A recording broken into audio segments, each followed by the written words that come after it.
to my fabulous writing tips. My name is Patricia Simpson, and today I'd like to talk about the 5 differences between Dreadpunk and Steampunk, because I've been writing a series called the Londo Chronicles for quite a few years now, and I thought I was writing steampunk. But a few months ago, I read an article that was describing this genre called Dreadpunk.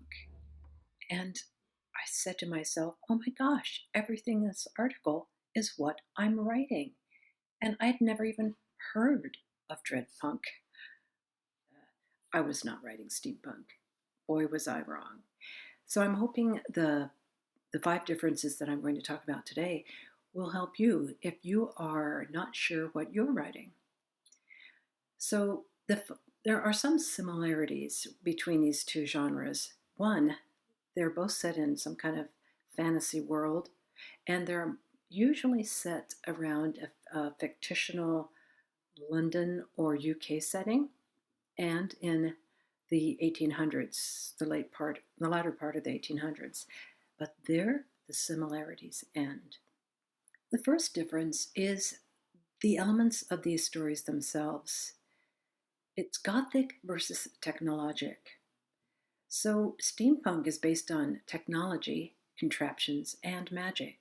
Think hot air balloons, dirigibles, steam locomotives, newfangled weaponry, and ways to incorporate that newfangled weaponry into the wardrobe. Dreadpunk, on the other hand, is based on horror and Gothic motifs.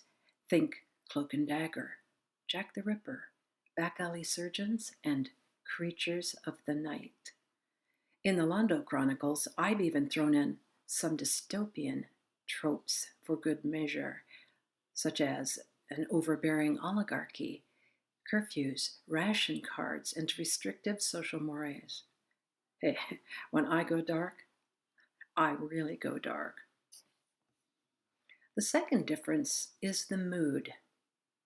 When I think of Dreadpunk, I think Bram Stoker's Dracula. Old mansions, carriages, comings and goings at night, fog, mist, rats, and most of all, a mysterious adversary that threatens the hero and heroine. It's pretty serious stuff.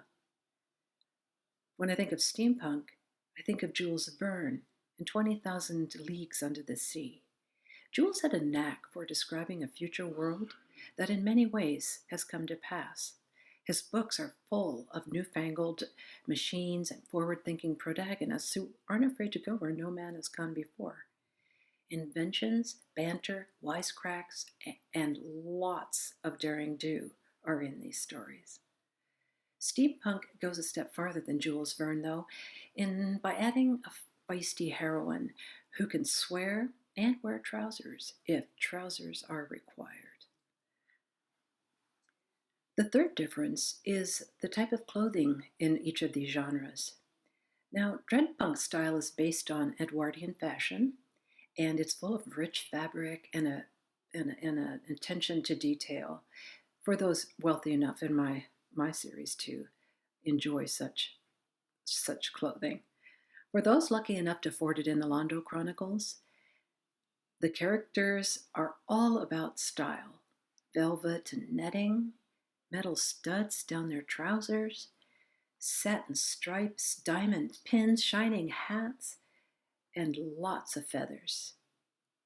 No Dreadpunk hero of mine, worth his salt, would ever be caught fixing a steampunk machine. No siree, not ever. It's gloves all the way, citizens. You never take them off. Like Dreadpunk clothing, steampunk duds are based on Victorian and Edwardian fashion, but they have a more practical tone, with accessories like goggles, scarves, watch fobs, guns and ornate holsters, lots of leather, sturdy footwear, and anything with gears attached.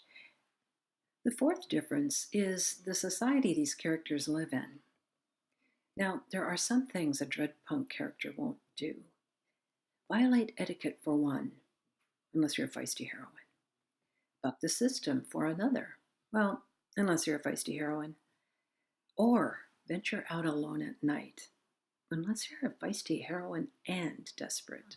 A Dreadpunk heroine would rather pin an adversary to the wall with a jeweled dagger, or maybe use poison, than fly off in some kind of messy, loud flying machine. In comparison, a steampunk heroine would use anything in her kit to rescue her lover, and if she couldn't find it in her kit, she would invent it. If she has to wear trousers and swear, she's not bothered at all. She's an independent miss who speaks her mind and expects to be part of the action. The fifth difference, and probably the most important difference, is the type of plot that these different genres focus on. Dreadpunk is based on the mystery plot, and maybe sometimes the rescue plot, while steampunk is usually based on some kind of adventure plot.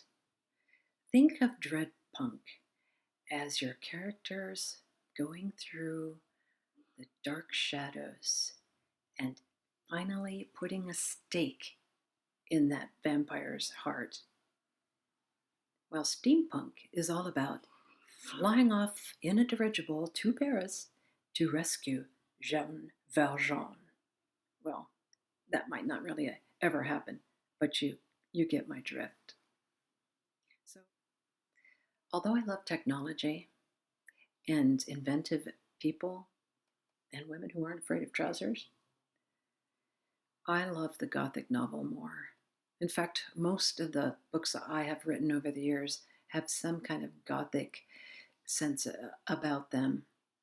What makes my writer heart go pitter-pat is that eerie what if, or the things that kind of scare us, but we still want to explore. So it's Dreadpunk for me. Hammer Production films, The Strange Case of Dr. Jekyll and Mr. Hyde, even that film, The Haunting of Hill House, it's very scary. So I was thrilled to discover my true genre. It's Dreadpunk. Dreadpunk. I've been writing it for years and I had no idea. So Dreadpunk for me, Gaslight and Gothic all the way.